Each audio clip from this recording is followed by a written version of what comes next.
Hello students, अपना next topic करते हैं एसी सर्किट्स चैप्टर का। फर्स्ट टॉपिक है concept of inductive reactance, capacitive reactance and impedance. अब इसमें मैंने एक टर्म अपने और ऐड की है रेजिस्टेंस। जब भी हमें कोई रिएक्टेंस के फंडे को समझना होता है तो उसके साथ साथ हमें रेजिस्टेंस को साथ रखना पड़ेगा, तभी वो फंडा हमें और अच्छे से समझ आएगा। ठीक है, यहाँ पे मैंने 3 अपने सर्किट ड्रॉ किए हैं। फर्स्ट में मैंने पैसिव कंपोनेंट रजिस्टर कनेक्ट किया, सेकंड में मैंने किया है इंडक्टर जिसकी सेल्फ इंडक्टेंस है L, तीसरे में हमने किया है कैपेसिटर कनेक्ट किया है। तीनों को हमने कनेक्टिविटी दी है एसी सप्लाई से जिसकी वैल्यू है Vm sin ओमेगा t, क्योंकि यहाँ पे क्या है अपनी अब डीसी से कनेक्टिविटी नहीं है, एसी सर्किट्स है तो एसी सप्लाई ही यहाँ पे यूज़ होगी। तीनों में कनेक्टिविटी हमने किसकी दी है? एसी की दी है।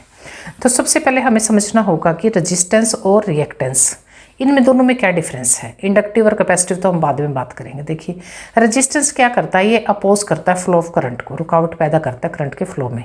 सेम काम करता है रिएक्टेंस भी। रिएक्टेंस क्या करता है? ये भी अपोज करता है करंट के फ्लो को। ये रिएक्टेंस मीन्स इस केस में भी रिएक्टेंस है, इस केस में भी, दोनों में रिएक्टेंस है। इसका कैपेसिटिव नाम हो जाएगा कैपेसिटिव रिएक्टेंस। इसको बोलते हैं हम इंडक्टिव रिएक्टेंस, जहाँ पे भी हमारी कोयल कनेक्टेड है यानी कि इंडक्टर कनेक्टेड है। तो काम तीनों का सेम है। रजिस्टर्स ने भी वही काम करना है, अपोज करना है करंट के फ्लो को। ये भी हमारे अपोजिशन प्रोवाइड करते हैं, करंट के फ्लो को अपोज करते हैं, ये भी करंट के फ्लो को अपोज करते हैं। फर्स्ट पॉइंट, अगर हम तीनों केसेस में देखें अपना, इसमें हमारा करंट कितना होगा? करंट होगा वोल्टेज ओम्स लॉ के कॉरस्पॉन्डिंग। करंट अगर लें तो क्या होता है? Current voltage divided by register. ठीक है, रेजिस्टेंस। तो यहाँ पे हमारा करंट की वैल्यू क्या होगी? वोल्टेज क्या है हमारे पास? सोर्स वोल्टेज, और रजिस्टर क्या है? ये आर हमारा क्या है? रेजिस्टेंस है, उसकी वैल्यू है। तो यानी कि Vm sin omega t divided by R, यानी कि इतनी जो हमारी टर्म है ना, ये तो साइन ओमेगा t क्या है हमारा? एंगुलर वेलोसिटी साथ साथ चलेगी ना, क्योंकि AC है तो उसमें एंगुलर वेलोसिटी में बात होती है। तो हमारा ये क्या है टर्म? हमारी वोल्टेज डिवाइडेड बाय रेजिस्टेंस। इस केस में वोल्टेज को कौन रजिस्ट कर रहा है? ये हमारा XL। रिएक्टेंस को हम X से रिप्रेजेंट करते हैं, रेजिस्टेंस को R से करते हैं। अब वो इंडक्टिव रिएक्टेंस है तो बेस में L लगेगा, कैपेसिटिव रिएक्टेंस है तो बेस में लग जाएगा उसके C। और ये किसके इक्विवेलेंट होता है? ओमेगा L की। ये किसके इक्विवेलेंट होता है? 1/ओमेगा C के। ओमेगा क्या है आपकी? एंगुलर वेलोसिटी पर रेडियन। ठीक है, अब देखिए, सॉरी, एंगुलर वेलोसिटी रेडियन पर सेकंड। अब देखिए हमारा करंट हमें समझ आ गया। तीनों केसेस में करंट की वैल्यू क्या होगी? यहाँ पे R होगा डिवीजन में, यहाँ पे हमारा वोल्टेज डिवाइडेड बाय R की जगह क्या आया? XL आ गया, यहाँ पे आ गया XC। अब देखिए जो बात मैं बता चुकी हूँ, आर क्या करता है? अपोज करेगा ये भी करंट के फ्लो को। एक्सएल भी हमारा अपोज करता है करंट के फ्लो को। एक्ससी भी हमारा अपोज करता है करंट के फ्लो को, यानी कि रुकावट पैदा करते हैं करंट के फ्लो में। अब आते हैं इनकी यूनिट की बात। क्या रेजिस्टेंस और रिएक्टेंस की यूनिट सेम होती है, डिफरेंट होती है? देखिए, रेजिस्टेंस की यूनिट हम पढ़ चुके हैं, किसमें क्या होती है? ओम। रिएक्टेंस की यूनिट भी क्या रहेगी? हमारी ओम रहेगी, चाहे वो इंडक्टिव रिएक्टेंस हो चाहे वो कैपेसिटिव XL है चाहे XC है। तो यूनिट हमारी क्या रहती है? तीनों केसेस में सेम रहेगी ओम में। अब आता है हमारा नेक्स्ट पॉइंट कि क्या R फ्रीक्वेंसी डिपेंडेंट है? देखिए, R जो हमारा है ना, यहाँ पे कहीं भी किसी भी तरह का फ्रीक्वेंसी का रोल नहीं है इसमें, जबकि हमारी AC के पास फ्रीक्वेंसी है। जो वोल्टेज है वो फ्रीक्वेंसी वाली वोल्टेज के कॉरस्पॉन्डिंग हमारा करंट फ्लो करेगा, यानी कि हमारा करंट भी क्या है? यहाँ पे AC है। लेकिन R का AC से कोई लेना देना नहीं है, यानी कि ये R जो है हमारा फ्रीक्वेंसी इंडिपेंडेंट है। R इज फ्रीक्वेंसी इंडिपेंडेंट, और XL हमारे क्या है? इंडिपेंडेंट है। ये भी हमारा फ्रीक्वेंसी डिपेंडेंट है। देखिए कैसे है, अब देखिए इसको जरा सा हम समझते हैं। R हमारा फ्रीक्वेंसी इंडिपेंडेंट है, यानी कि फ्रीक्वेंसी कम है ज़्यादा है, R पे इस चीज़ का कोई फर्क नहीं पड़ता है, फ्रीक्वेंसी का कोई रोल नहीं है R के केस में, यानी कि रजिस्टिव सर्किट में फ्रीक्वेंसी का रोल 0 है।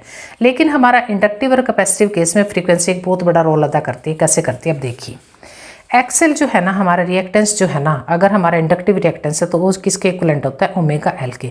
ओमेगा की वैल्यू क्या होती है? ओमेगा होता है हमारा एंगुलर वेलोसिटी रेडियन पर सेकंड, यानी कि 2πf, यानी कंप्लीट साइकिल में फ्रीक्वेंसी साथ साथ में हमारा कंप्लीट साइकिल का एंगल, यानी कि कंप्लीट साइकिल का एंगल क्या हमारा आ गया? 2πfL। अब यहाँ पे F क्या है? फ्रीक्वेंसी है, L क्या है? सेल्फ इंडक्टेंस ऑफ द कोयल है, और ये 2π क्या है? हमारा AC का साइकिल है कंप्लीट। तो यहाँ पे फ्रीक्वेंसी अगर बढ़ती है, मान लो ये इसके डायरेक्टली प्रोपोर्शनल होगा XL, फ्रीक्वेंसी बढ़ती है XL भी बढ़ता है, फ्रीक्वेंसी घटती है ये घटता है, यानी कि ये हमारा क्या है कि जैसे जैसे फ्रीक्वेंसी घट रही है बढ़ रही है तो XL उस पर क्या होता है? प्रभावित होता है XL फ्रीक्वेंसी। इसका कहने का मतलब क्या है कि जो हमारा रिएक्टेंस है ना, इंडक्टिव रिएक्टेंस, वो फ्रीक्वेंसी डिपेंडेंट है, फ्रीक्वेंसी पे डिपेंड करता है। सेम हमारा XC के केस में होगा। यहाँ पे क्या है हमारा ओमेगा C हो गया, यानी कि 1 बाय हो गया, यहाँ पे 1 बाय यानी कि 2 पाई FC नीचे आ गया, ये XC की वैल्यू क्या हो जाएगी। अब इस केस में देखिए यहाँ पे हमारा ना डिनोमिनेटर यानी कि फ्रीक्वेंसी क्या गई हमारी नीचे चली गई, 1 बाय हो गई 1 बाय 2 पाई FC। अगर हमारी फ्रीक्वेंसी बढ़ती है तो हमारा XC जो है ना ये कम हो जाता है, यानी कि रुकावट कम पैदा करेगा। ये फ्रीक्वेंसी हमारी जितनी कम होगी, ये कम होगी तो ये वैल्यू हमारी क्या रहेगी, एक रेसिप्रोकेटरी होगी ना दोनों वैल्यूज़। जितनी फ्रीक्वेंसी कम होगी उतना ही हमारा रिएक्टेंस ज़्यादा होगा, जितनी फ्रीक्वेंसी ज़्यादा होगी उतना ही रिएक्टेंस हमारा कम होगा। अब इस केस में थोड़ा सा एक चीज़ और समझते हैं हम। जैसे जैसे हम यहाँ पे फ्रीक्वेंसी बढ़ाते हैं ना, फ्रीक्वेंसी मान लो बढ़ रही है, तो फ्रीक्वेंसी बढ़ने से क्या हो रहा है कि हमारी जो चार्जिंग और डिस्चार्जिंग है ना इस कैपेसिटर की, वो फास्ट हो जाती है। फास्ट चार्जिंग और डिस्चार्जिंग की वजह से जैसे फ्रीक्वेंसी बढ़ रही थी तो हमारे करंट के फ्लो को रुकावट कम मिलती है। करंट हमारा क्या होता है इंक्रीज, यानी कि कम रुकावट से फ्लो करता है, कोई रुकावट नहीं मिलती। जब भी फ्रीक्वेंसी बढ़ती है तभी हमारे रेसिप्रोकेटरी ना, फ्रीक्वेंसी बढ़ाएंगे तो हमारे रुकावट कम होगी, फ्रीक्वेंसी कम है तो रुकावट ज़्यादा है।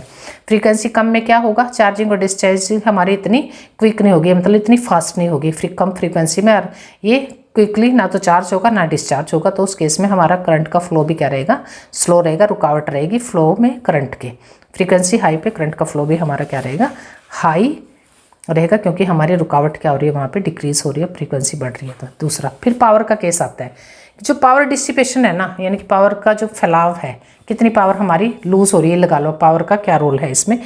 रजिस्टिव सर्किट में हमारी पावर डिसिपेशन होती है किसकी फॉर्म में, हीट की, यानी कि जो भी रजिस्टिव सर्किट होता है मान लो कि तो वहाँ पे तार भी गर्म हो जाती है, इसका इस तरह का कुछ हमारा फंडामेंटल देखने में मिलता है। लेकिन हमारा अगर इंडक्टर सर्किट है, इंडक्टिव सर्किट में वही पावर किस तरह से डिसिपेट होती है, वो क्या करती है, मैग्नेटिक फील्ड की फॉर्म में एनर्जी को स्टोर करके रखता है इंडक्टर अपने आसपास, और फिर उसी एनर्जी को ना अपने नेक्स्ट हाफ में क्या करता है, क्वार्टर हाफ में इसको स्टोर करता है। जब हाफ साइकिल आता है तो उसको सोर्स को रिटर्न कर देता है उसी एनर्जी को, और ये बार बार ये साइकिल हमारा चलता रहता है इसी तरह से।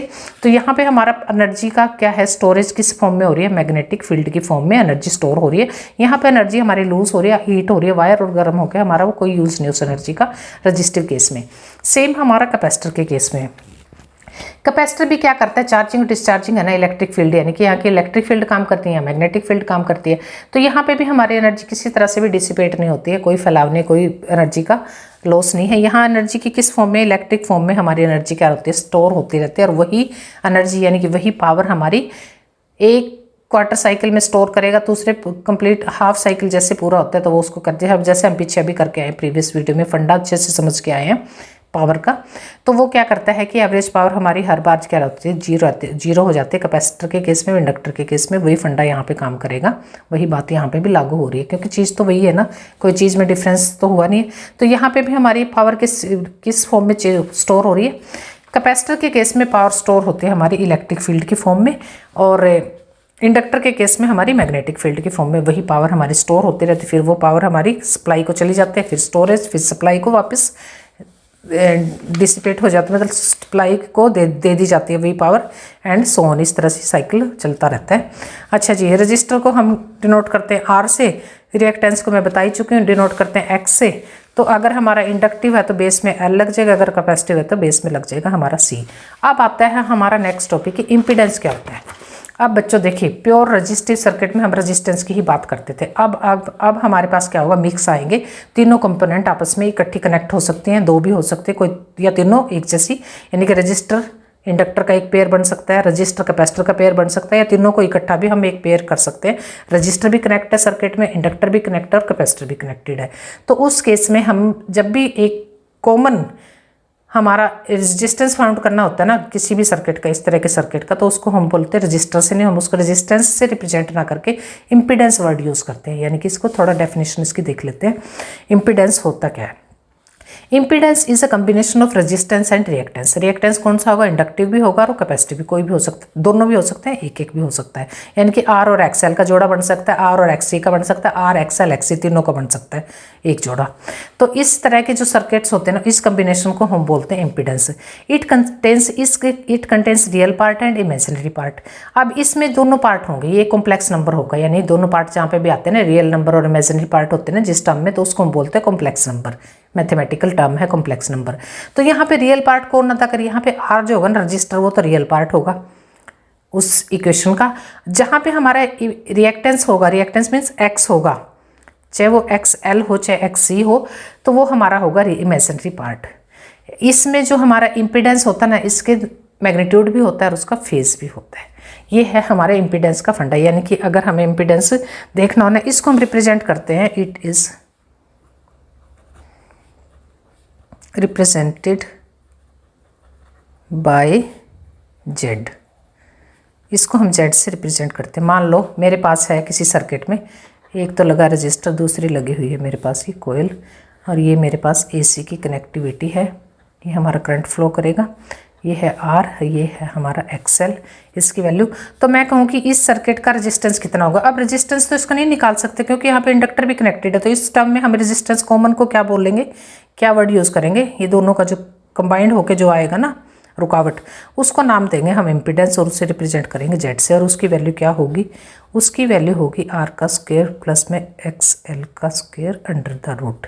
ठीक है। अगर इसकी जगह हमारे पास होता कैपेसिटर, तो जेड की वैल्यू क्या होती, आप खुद भी बता सकते हैं अभी बात, एक्स सी, दैट्स इट। ठीक है।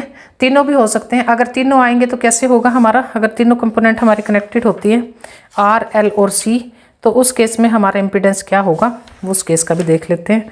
आर एल और सी के केस में हमारा जेड क्या होगा,